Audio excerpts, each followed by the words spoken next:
መብዛሕትና ጀርመን ሰላሚያ ኢልና ኢና ንመጽእ ክንሰርሕ ክንምሃር ትማሊ ረቡዕ ኣብ ከተማ ኡል ምስ ተፈጸመ ግን ኣብቲ ኩላትና ንፈልጦ ሚድያ ማርኬት ዝተፈጠረ ነገር ምስ ሰማዕኻ ብጣዕሚ ዘስካሕክሕ ነገር እዩ ተፈጺሙ ዘሎ። ክልተ ሰባት ብኻራ ተወጊኦም ኣለዉ።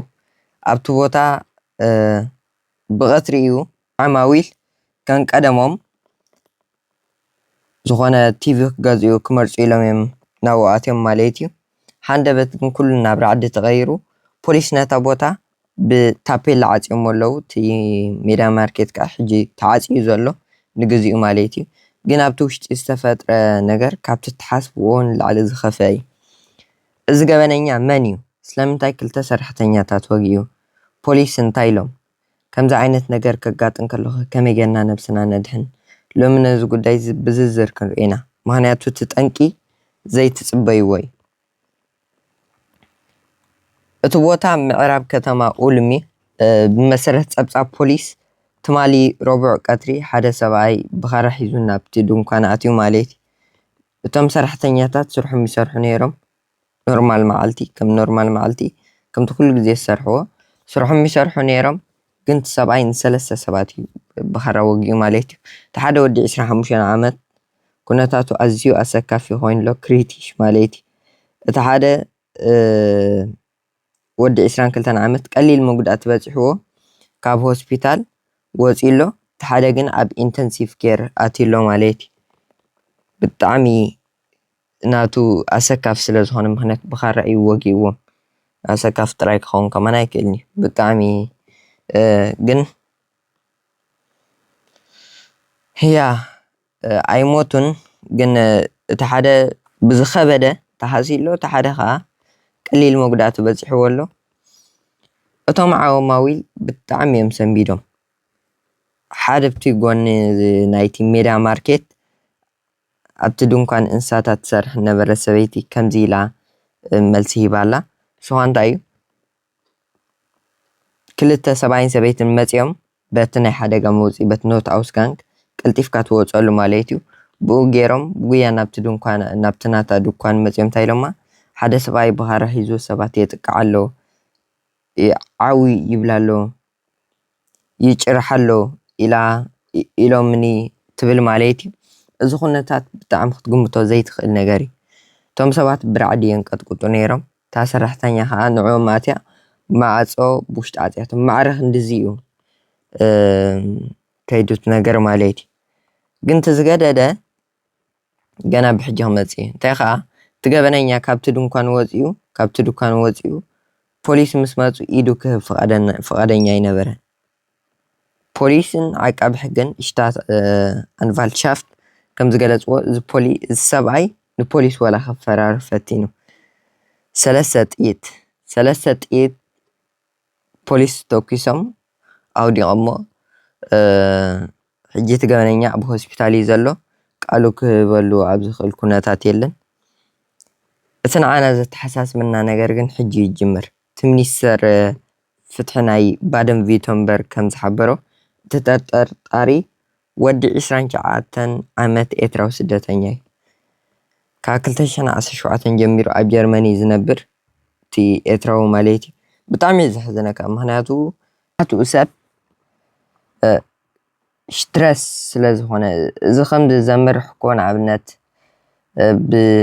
ብናይ ፕሮሰስ ፀገም ፕሮሰስካ ብቕልጡፍ ምስላጥ ምስ ዝኣቤካ ንኣብነት ደቂ ኣብ ኢትዮጵያ እንድሕር ኣልዮም ክተምፅኦም ከለካ ብጣዕሚ ፅምዋይ ትኽእሎን ኢኻ።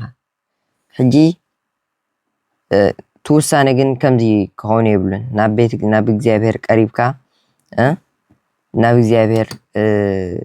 ቀሪብካ ተነሲሕካ ቤተክርስትያንካ እናተሳለምካ እንድሕር ኮንካ ካብ ጭንቀት ኢኻ ትርሕቕ። እንድሕር ስዒልካ በይንኻ እንድሕር ኣብ ፅሙዋ እንድሕር ኮንካ ግን ካብ ምፅላል ንላዕሊ ወላ ንሰባት ናብ ምጥቃዕ እውን ተምርሕ ማለት እዩ። ስለዚ ኩላትና ካብዚ ክንክነብሎ ንኽእል ነገር እንተሃልዩ ናብ ቤተ እግዚኣብሔር ክንቀርብ ኣለና። ናብ ቤተ እግዚኣብሔር ቀሪብና እንድሕር ናብኡ ቀሪብና ቤተክርስትያን ተተሳሊምና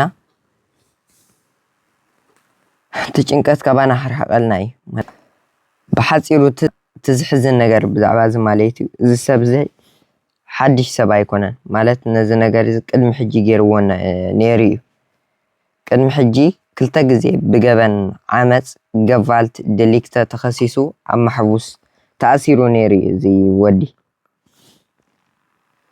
ግን መንግስቲ ኤርትራ ፓስፖርት ወይ ከዓ መለለይ ወረቀት ስለ ዘይህብ ጀርመን ከተባርሮ ይከኣለትን እዚ ሕሰብዎ እሞ እዚ ሰብ ካብ እስር ቤት ወፂኡ ክባረር ተወሲንዎ ክንሱ ካልኣይ ግዜ ከምዚ ዓይነት ዘስካሕክሕ ገበን ምፍፃሙ ብጣዕሚ እዩ ዘሕዝነካ ዓቃቢ ሕጊ ሕጂ ብፈተነ ቅትለት ከሲስዎ ኣሎ ነዚ ሰብ እዚ እቲ ሚድያ ማርኬት ሎሚ ተዓፅዩ ዘሎ እቲ ቦታ ኩሉ ፀጥ ኢሉ ኣሎ ግን እዚ ነገር ንዓና ንኤርትራውያን ዓብዪ ትምህርቲ እዩ ሓደ ሰብ ጌጋ ክሰርሕ ከሎ ስም ናይ ኩላትና እዩ ዝበላሾ ኣብዚ ናይ ዓዲ ኣብዚ ዓዲ ዕድል ተዋሂብና ክንሱ ከምዚ ዓይነት ተግባር ክንርኢ ከለና ብጣዕሚ ብሓቂ እዩ ዘሕዝን እቶም ዝተወግኡ ሰራሕተኛታት ቀልጢፎም ክሓውዩ ንምነ እግዚኣብሔር ኣምላኽ ምሕረቱ የውርደሎም ንስኻትኩም ከ ብዛዕባ እዚ ጉዳይ እንታይ ትብሉ ርእይቶኹም ኣብ ኮመንት ጻሕፉልና ኣምላኽ ንሃገርና ንህዝብና ይሓሉ እግዚኣብሔር ኣምላኽ ንኩልና ይሕልወና ናብ ሕማቅ ሓሳብ ከም ሕሳብ ናብ ሕማቅ ነገር ከም ምኻድ ሕማቅ ነገር ከም ሕሳብ ይሓልወና እግዚኣብሔር ኣምላኽ ያ ብጣዕሚ እዩ ዘሕዝነካ ብጣዕሚ ዘሕዝን ነገር እዩ ብጣዕሚ ዘስካሕክሕ ያ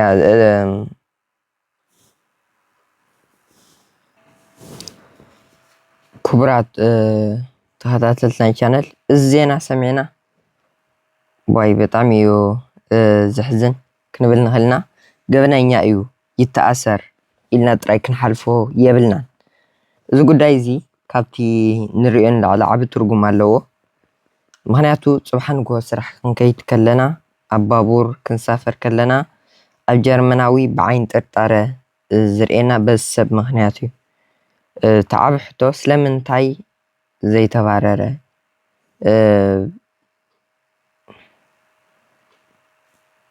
እሱ ይኮናን ግን ክንብል እግዚኣብሔር ኣምላኽ ካብ ከምዚ ይሰውረና ኢና ክንብል ንኽእል ምክንያቱ ካብ ከምዚ ሕማቅ ካብ ምሕሳብ ይሰውረና እዚ ሰብ ከዓ ካብ ፅምዋ ዝተላዕለ ካብ ጭንቀት ዝተላዕለ እዩ እምበር ንሰባት ከምኡ ክገብር እዩ ዝብል ሓሳብ እውን የለን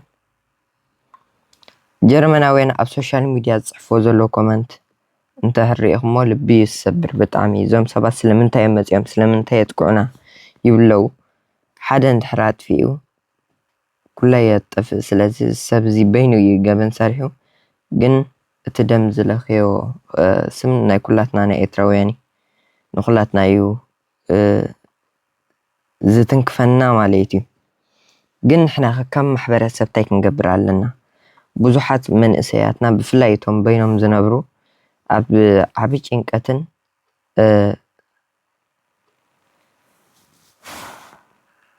ወልፍን እዮም ተሸሚሞም ዘለው እዚ ሰብ እዚ ቅድሚ ሕጂ ዓመፅ ክገብር ከሎ ምልክት ይህብ ነይሩ ኣብ ጎንና ዘሎ ሓዛና ሓውና እንድሕር ተቐይሩ ተተጨኒቑ ዘይግባእ ዘረባ ክዘረብ ድሕ ጀሚሩ ገዲፍካዮ ኪድ ኣይንበል እንታይ ደኣ ክንመክሮ ናብ ሓኽካይን ክንወስዶ ወይ ከዓ ኩነታቱ ንፖሊስ ወይ ንሶስያል ኣምቲ ክንሕብር ይግባእ ቅድሚ ከምዚ ዓይነት ደም ምፍሳሱ ማለት እዩ ኣብ መወዳእታ ኣብ ከምዚ ዘለዎ ግዜ ከመይ ጌርና ርእስና ንሕሉ ዝብል ኣምላኽ ክሕልወና ዝኽእል ማለት ኣብ ትሕቲ ኣምላኽ ግን ንባዕልና እውን ኣብ ትሕቲ ኣምላኽ ማለት እዩ ኣምላኽ እዩ ዝሕልወና ግን ኣብ ትሕቲ ኣምላኽ ንገብሮ ዝግባአና ነገር ኣሎ ስዋ እንታይ እዩ ኣብ ህዝቢ ዝበዝሖ ቦታታት ክንከይድ ከለና ብፍላይ ኣብ ሜድያ ማርኬት ባቡር መናፈሻ ኤርፎን ኣይንግበር እቲ ኣከባቢና ዝፍጠር ዘሎ ነገር ንስማዕ እቶም ኣብ ሜድያ ማርኬት ዝነበሩ ሰባት እቲ ድምፂ ስለ ዝሰምዑ እዮም ሃዲሞም ክድሕኑ ዝኽእሉ ማለት እዩ። ካልኣይ መውፅኢ ንፍለጥ ኤግዚት ኖት ኣውስጋንግ ንኣብነት ኣብ ዝኣተናዮ ቦታ ገለ ነገር እንተተፈጢሩ በናይ ዝውፃእ ነዚ ምልማድ የድሊ። ሳልሳይ ጥርጣረ ይሃልወና ሓደ ሰብ ዘይግባእ ምንቅስቃስ ክገብር እንከሎ ወይ ኢዱ ኣብ ጅብኡ ክእቱ እንከሎ ካብቲ ሰብ ክትርሕቁ ኣለኩም። ያ እዚ መልእኽቲ ንዓኹም ንምፍራሕ ዘይኮነ ንኩላትና ንምብርባር እዩ። እቲ ዝተፈጠረ ነገር ኣዝዩ ዝሕዝን እዩ ከምቲ ዝበልኮ ደጋጊመ እውን ሕጂ እውን ይብሎ ኣለኹ። እቶም ግዳያት ፈጣሪ ምሕረት የውርደሎም። ንኣና ድማ ካብ ከምዚ ዓይነት እኩይ ተግባር ካብ ሰብ ምጥፋእ ካብ ሓደጋ ፈጣሪ ይሓልወና።